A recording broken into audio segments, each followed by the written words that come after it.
Have you created your own chaos? What you talking about, Coach Micki? Well, let me expound. So, I left Washington, D.C. I left from a chaotic situation and I went straight into another fire. I became an officer in the California gang system.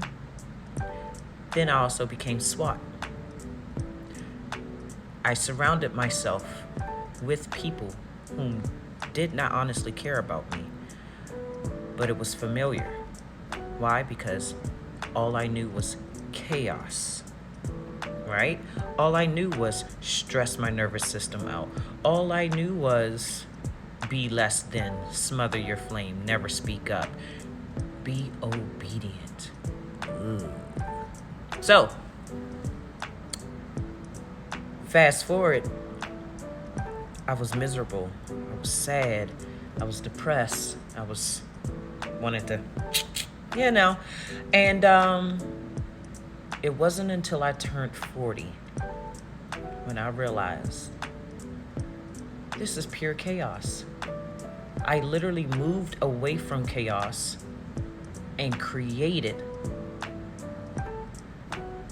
my own chaos here in Arizona. Not only was I working in a high intensity environment that my nervous system was already used to, the people I dated and the people that I called friends or even called family. Yeah, family did not give two flying flucks about me. So what I realized I did is I created my own chaos. I created my home in chaos because it was familiar. How many times have you heard the man or the woman say, he's too, well, you'll never hear a man say this because they'll just use you. Sorry, it is what it is. But women, they do say this, he's too nice. I will hurt him. That's because it's not familiar territory. If a man is respectful, if a man actually calls you on a regular, text back, let you know what's going on, they call him a simp, right? When in actuality, no, he just likes you, and why is that not a thing to be liked? You know? So, because it's because it is unfamiliar, we shun it, we shut it down, we back away from it. We deem it as them being simps. Same thing with drug addiction. You can't force somebody to get off their drug of choice until they see it's a problem. Just like in domestic violence. You can't rescue that woman. How many times have y'all seen where I've experienced it myself, where a woman is being physically assaulted in public.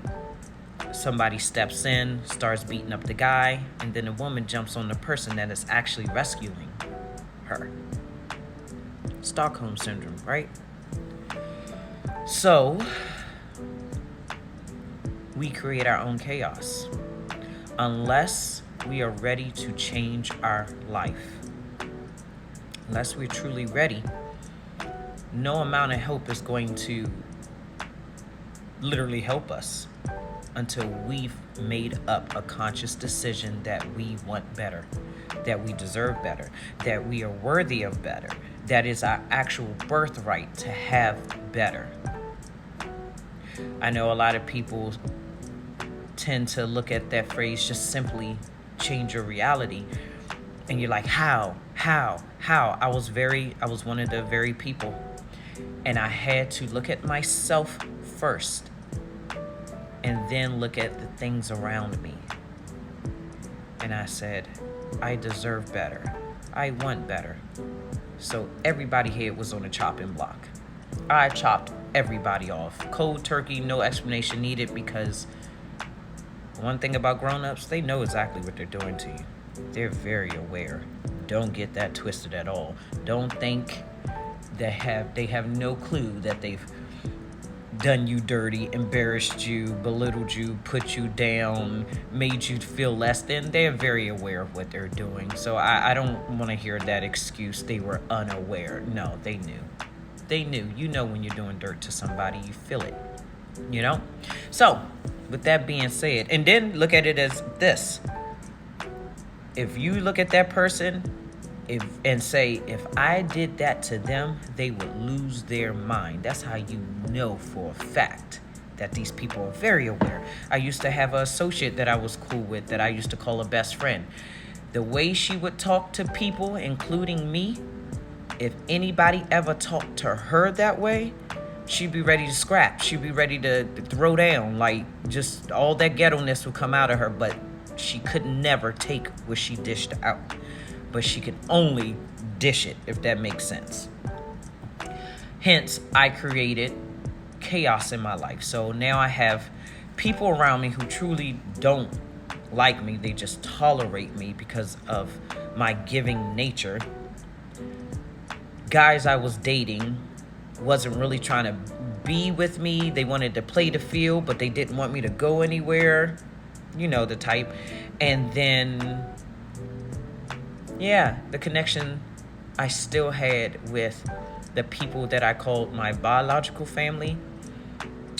In actuality, I realized that some of them, not all, but some of them wanted to see me actually fail. So with that being said, I created my own chaos. But it was until I got kicked in the coochie a couple of times that I realized I'm damned if I do, damned if I don't. I'd rather be by myself. I'd rather know that I'm speaking beautiful things to me every morning. I'd rather know that I'm going to get up and no one's going to mentally, physically, or spiritually abuse me. So, look around you. Do you see God in the people that's around you? Or do you see the ops? Yeah. Look at your circle. That's how you know if you're sitting in the midst of chaos. If you're always anxious around these people, drained, tired, you just need rest every time you get around them, or you need weeks away from them, you've created your own chaos. So I'm going to end this video right here. But go ahead on and start chopping some of these motherfuckers up. Chop them off. Off with their heads. Goodbye. Bye. We not playing that no more. 2024, nah. Get up out of your own chaos that you created. You are the director of your life. You hire and fire your cast. Period. No matter what the attachment is to that person. I've had to let go of some of the people that I love the most. One of the ones that hurt the most was the girl that was my assistant. It killed me to have to let her go. But I knew she had a darkness in her that I could not fight, nor what I was willing to fight. She's gonna have to deal with her own demons. I love y'all. Ashe.